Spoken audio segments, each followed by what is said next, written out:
History as it happens, July 1st, 2021. Bibi and the Bomb. I spoke about it in my first term in office as Prime Minister, and then I spoke about it when I left office. I spoke about it when it was fashionable, and I spoke about it when it wasn't fashionable. I speak about it now because the hour is getting late. Benjamin Netanyahu began warning the world 30 years ago that Iran was on the verge of obtaining nuclear weapons. He's out of power now, but Bibi's legacy on Iran lives on, in the U.S. as well as the Middle East. But if Netanyahu were right, wouldn't Iran have a bomb by now? That's next, as we report history as it happens, a podcast from the Washington Times. I'm Martin DeCaro. The Iranian Revolution is a fact of history, but between American and Iranian basic national interests, there need be no permanent conflict. Because of this deal, the international community will be able to verify that the Islamic Republic of Iran will not develop a nuclear weapon. Yes, technically, Iran is probably a year or a year and a half away from developing a nuclear weapon, if you just want to leave it at that. But what that really means is that Iran is a few months away from the capability to develop a nuclear weapon. That is a very critical difference. One measure of a politician's influence is whether their policies or personalities endure. So let's take Benjamin Netanyahu and his single-minded aim of influencing U.S. foreign policy toward Iran. And as long as Iran persists in its dangerous quest for nuclear weapons and the means to deliver them, we shouldn't go back to business as usual with Iran. But evidently, giving Iran's murderous regime a clear path to the bomb is negotiable. This is unconscionable. Iran's regime is as radical as ever. Its cries of death to America, that same America that it calls the great Satan, as loud as ever. They're at war with us. We never sought any enmity with Iran. They openly declare that their goal is to annihilate us every day. Nothing could imperil our common future more than the arming of Iran with nuclear weapons. That was a partial compilation of his warnings about the bomb. The most memorable moment may have been in 2012, when Netanyahu addressed the United Nations holding a cartoon diagram. Where should a red line be drawn? A red line should be drawn right here. Before Iran completes the second stage of nuclear enrichment necessary to make a bomb. Yes, that was Bibi using a red marker to draw a line through a drawing of a bomb that looked like something out of one of those Pink Panther, Inspector Clouseau movies. You know, one of those round shells with a big fuse on top. Special delivery, a burn. Were you expecting one? A burn!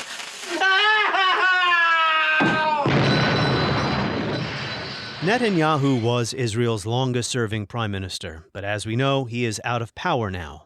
An unwieldy coalition of 8 parties, led by the conservative Naftali Bennett, is running Israel for the moment. But Israel's stance toward Iran hasn't changed, and neither has America's really, whatever critics of President Biden might say about his effort to return to the 2015 nuclear deal trashed by Donald Trump. The U.S. is still treating Iran like a dangerous pariah state that needs to be contained. America's relationship with Iran has been bad since 1979. But did you know that during the 1980s, Israel's Yitzhak Rabin called Iran Israel's best friend? Now, the friendship came to an end, and the reasons why it did explain Netanyahu's tireless campaign to warn the world about the bomb. When the Cold War ended, a major geopolitical shift took place in the Middle East, and 30 years later, Iran still finds itself diplomatically isolated and economically weak.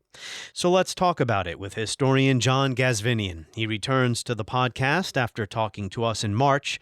He is the executive director of the Middle East Center at the University of Pennsylvania and the author of America and Iran, A History, 1720 to the Present. It is a superb book, and I recommend it.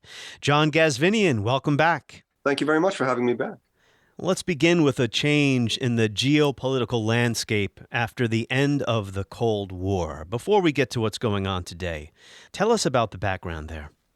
Yeah, this is one of the most fascinating things that I think is often forgotten, especially when we don't look at these issues from a historical perspective. The irony is that in the 1980s, immediately after the Iranian Revolution, Iran was probably at its most radical, intransigent, intractable, revolutionary, anti-American, anti-Western, anti-Israeli phase.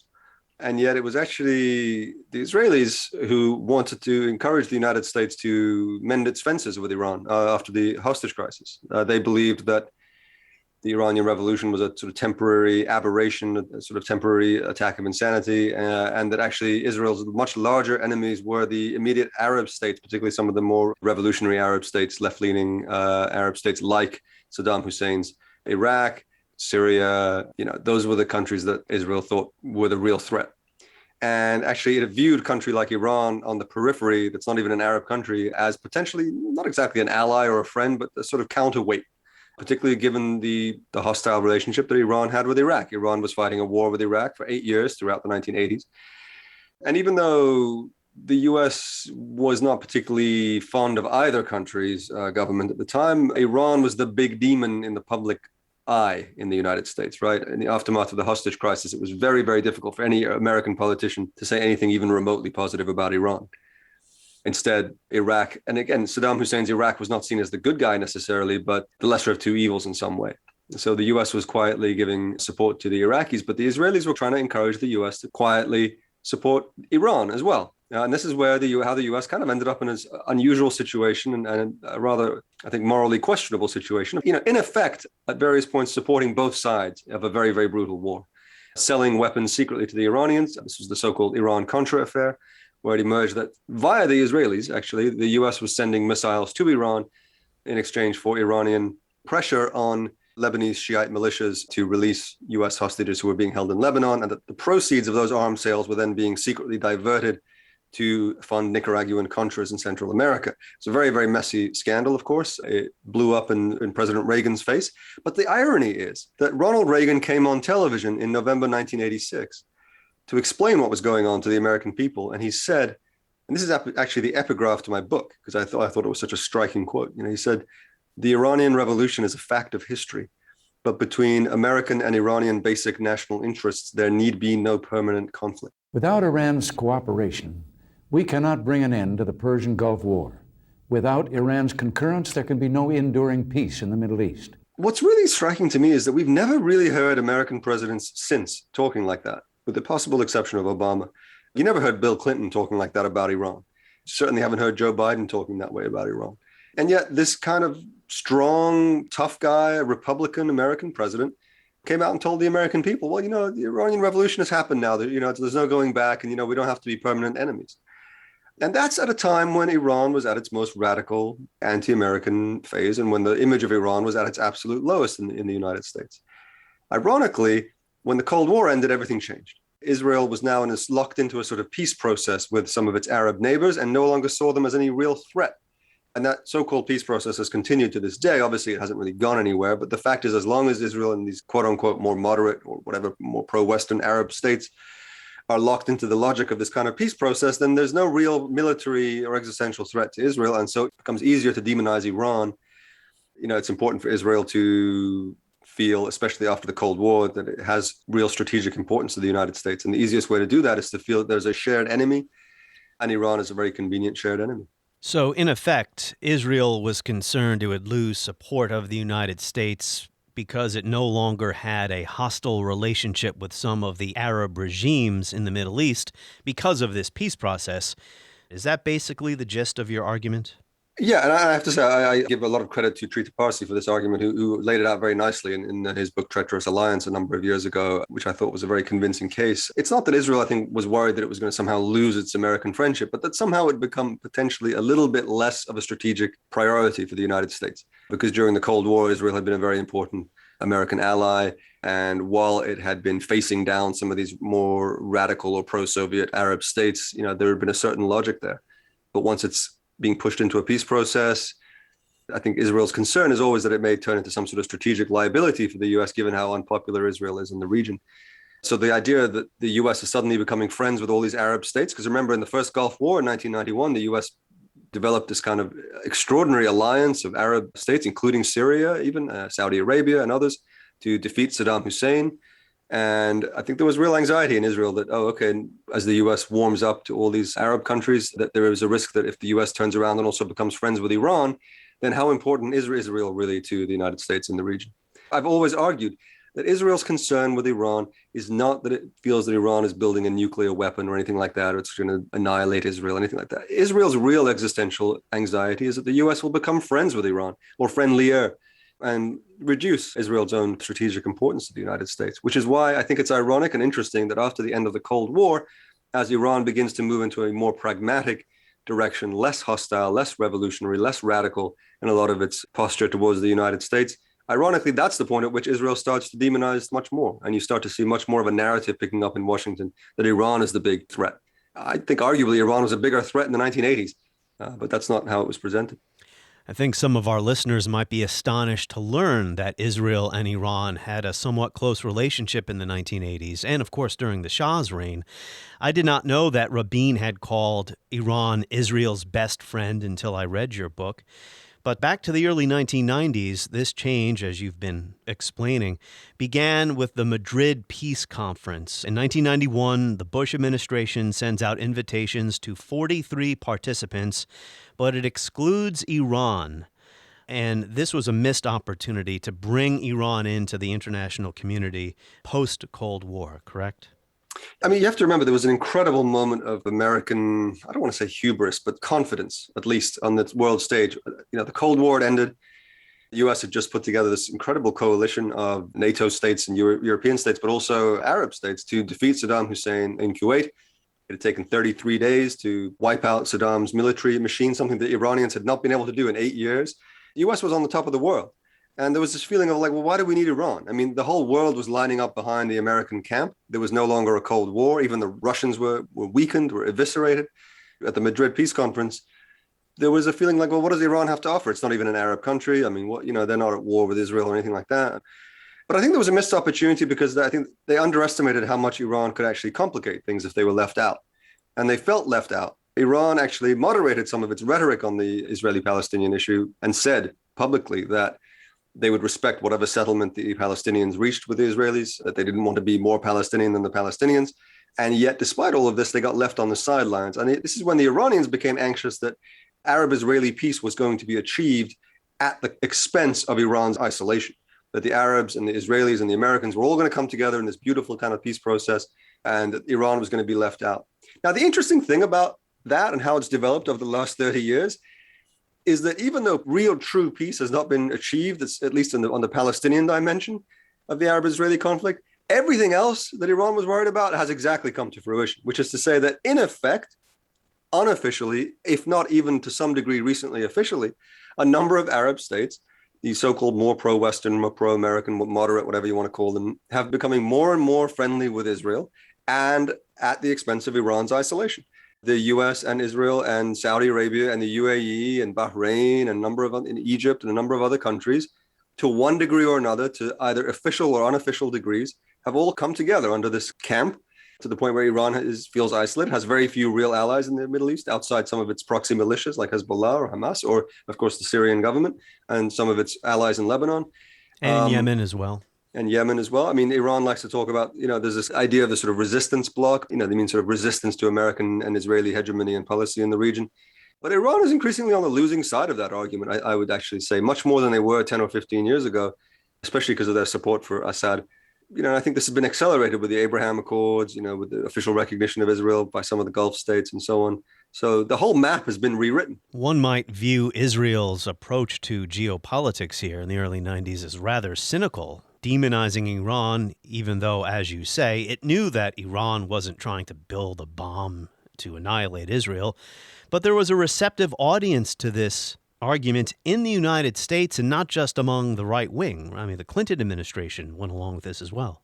Look, I think Israel's influence in the United States is not quite what it used to be. To be honest, I think very different from the way it may have been 10 or 20 years ago. I think things are definitely evolving. But I think in the 1990s, it was very easy for Israel to put out a certain kind of narrative in the US and have it go pretty much unchallenged. So whether that's a Democrat or a Republican in office. So the Clinton administration was pretty receptive to the claims that Israel was making, even if privately they didn't fully buy them.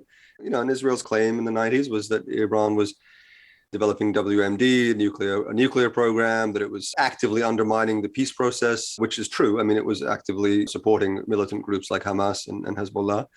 The nuclear program was not untrue. It was developing potential military dimensions to its nuclear program in the 1990s, although it was pretty rudimentary at that point. So there were these kinds of accusations that were being put out, and that it was also supporting terrorism, which was also not untrue. I mean, Iran has always supported some of these various proxy militias in the region. But the degree of demonization of Iran that began in the 1990s was something unprecedented from the Israelis, at least. So Benjamin Netanyahu, who has been in the news, the longest-serving prime minister in Israel's history, Netanyahu enters the picture in the early 1990s. In 1992, he issues his first warning about Iran and the bomb. And he continued to issue these warnings every couple of years or so, or almost every year, that Iran was X number of years away from having nuclear weapons. Those warnings were complete nonsense, and I think Netanyahu probably knew that. Netanyahu, the Israelis generally, but Netanyahu especially, has been crying wolf on the Iranian nuclear program for almost 30 years now. Iran is, 2 years, 3 years away from a bomb, 6 months away from, and yet again and again, that doesn't happen. No one really ever asked the question, why in 30 years has Iran not developed a nuclear weapon?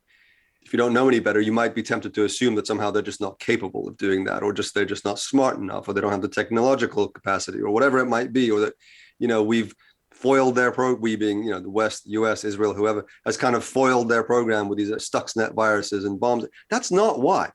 It's a political decision. Iran has not made the decision to weaponize. They're not interested in that for a whole host of reasons that I outline in the book. This whole nuclear issue has taken on an incredible self-fulfilling quality of its own.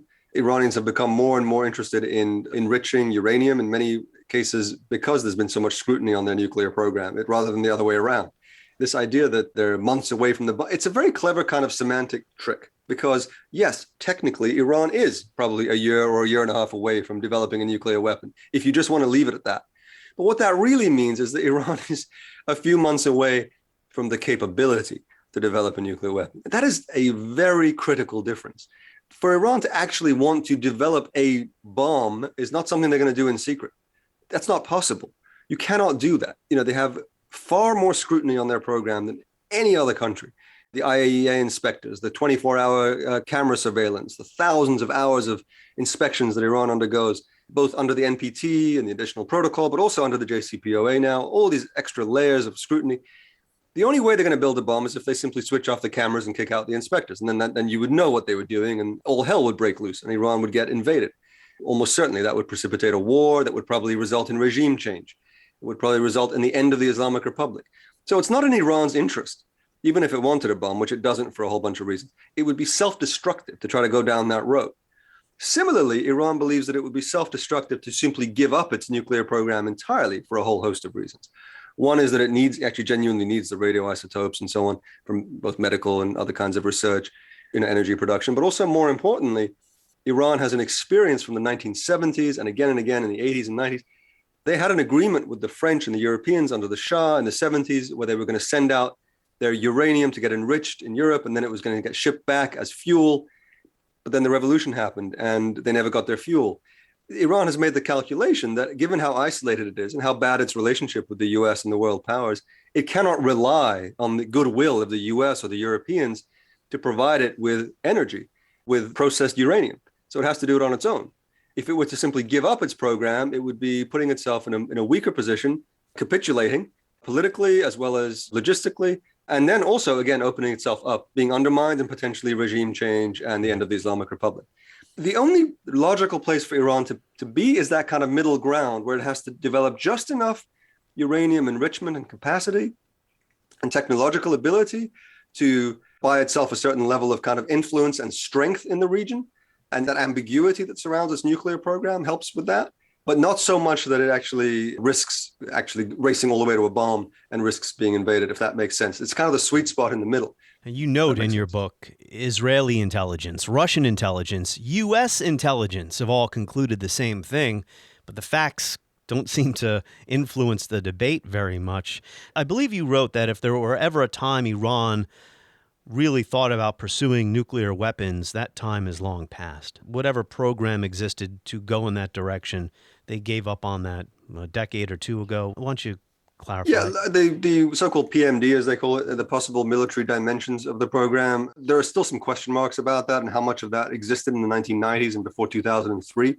But it is very clear from the intelligence since 2003, 16 U.S. intelligence agencies, the National Intelligence Estimate. There are very few things that the U.S. that we have better intelligence on than this. And it is very, very clear that there has been no real military dimension or race to the bomb or anything like that in Iran for almost 20 years now. Iran doesn't feel that a nuclear bomb would be helpful to it. It doesn't believe in it for religious reasons, for moral reasons, but also it just simply doesn't make sense. Iran is a very weak country. It is in a much better position in terms of it being able to buy itself strength and influence in the region if it can race to capability, to be able to say and to show to the world, look, we could build a bomb if we wanted to, but we're not. So Netanyahu enjoyed cooperation with the George W. Bush administration in the 2000s, but when Barack Obama enters the White House, Netanyahu and the Israeli hardliners were worried that the new U.S. president might actually succeed in his peace efforts. That seems like an odd thing to want to oppose. It's interesting, isn't it? Again, the questions that never get asked. I mean, if the Israelis are so concerned about Iran's nuclear program, you would think they would be supporting Obama's efforts to put together a nuclear deal that would actually constrain Iran's nuclear program. Now, the claim they make is, the deal wasn't good enough. But for the first several years, Obama's first term, Netanyahu was opposed to any kind of deal. He just said, no, time is running out. Forget about it. Let's go to sanctions. Let's go to, he was threatening or hinting at war and so on. That game was very clear to anyone who was actually looking closely. He was just simply trying to make it difficult for the Obama administration to actually develop a better relationship with Iran. And he ran out the clock on Obama to the point that by the time Obama got his deal, there was only one more year left in his second term. Obama really wanted to develop a better relationship overall with Iran. And the nuclear issue was like an obvious first place to start because that was the biggest disagreement in some ways. But ironically, it was the Israelis who kept saying, let's limit this just to the nuclear issue. Let's not talk about anything, broader, and frankly, this is not going to work anyway. So let's only give them a few months and then let's move to sanctions. And they largely got that. They got what they wanted. Netanyahu was very good at playing that game with Obama, especially during Obama's first term. Obama was in a much stronger position in his second term. But as I say, by that point, so much energy had gone into just the technicalities and the hassle of negotiating a nuclear deal that they weren't really able to build on it. Obama seemed to be really frustrated at times with Netanyahu, who had a joint address to the Congress in 2011. He then went before the UN in 2012, where he had the cartoon or the illustration. Cartoon. Right, yeah. The cartoon bomb. Brought a diagram for you. Here's a diagram. This is a bomb. This is a fuse. In the case of Iran's nuclear plans to build a bomb, this bomb has to be filled with enough enriched uranium. And Iran has to go through 3 stages. But I have to say, as a journalist, my industry has not performed so well on this issue. You cited several examples in your book in which reporters at major outlets just repeated, as if it was gospel or fact, these claims that Iran either had nuclear weapons or was pursuing them. Here's a clip of Tim Russert, 2002, in an interview with Dick Cheney. It's a short clip. Why Iraq? Why not North Korea? Why not Iran? They too have weapons of mass destruction. Why not go after them? Iran didn't have WMD, but we all seem to believe it did. Yeah, I mean, it's funny that, I want to be charitable to Tim Russert and assume that maybe he meant WMD program or something like that. But even then, it's kind of ambiguous at best. Yeah, but it's funny how you talk about facts on the ground. I mean, the Israelis were very, very good at creating a narrative on the ground around this. And they combined it with some of these statements that Iran's president at the time made, which were certainly not helpful, very rhetorically extreme statements about Israel some of them were mistranslated. But still, it was this feeling that I think the average, even progressive or conservative American informed news reading person in the early mid 2000s, 2010, that kind of era, that period, really believed without a shadow of a doubt that Iran was building a nuclear weapon and was going to annihilate Israel. Neither of which was actually true, and neither of which is true to this day. I mean, it's just simply factually incorrect, as I outline in great detail in my book. But who's going to question that? Who's going to push back against that narrative? I mean, there's no lobby or interest group in the United States that's going to really push against that. So it's very easy for the Israelis to kind of create this impression. And yeah, I do think that if journalists just simply scratch the surface a little bit on this, would see that very politically convenient, but simply factually incorrect. So I believe the term you used to describe Netanyahu's actions was a bluff. This was a bluff he was pushing. It worked. It was very easy for mainstream politicians in our country to believe that we're just dealing with, I think to borrow a term you used, turbaned fanatics who can't wait to put their finger on the button and launch a weapon. When in reality, think about that, right? Why would any country want to sow its own destruction? No, exactly. And Netanyahu's answer to that when he was asked was, well, these guys are not rational people. They're like suicide bombers. I think he even compared Iran at one point to us like a suicide nation, like a suicide bomber strapping a bomb to its belt that doesn't care about its own self-destruction. And unfortunately, this was the early mid-2000s where I think that image of Muslims generally was very much in the minds of Americans. It wasn't very difficult. Again, no one's going to push back on that. Oh, yeah, that's exactly what they're like. If you know anything about Iran and its leadership, is that they're deeply pragmatic, very savvy, shrewd political operators that have demonstrated a long track record of survivalism and self-preservation. They're not interested in losing their position or their power or their grip on the country for the sake of what exactly? I mean, what would they gain? So Iran has had one supreme leader during most of this period we've been discussing, but it has had several presidents.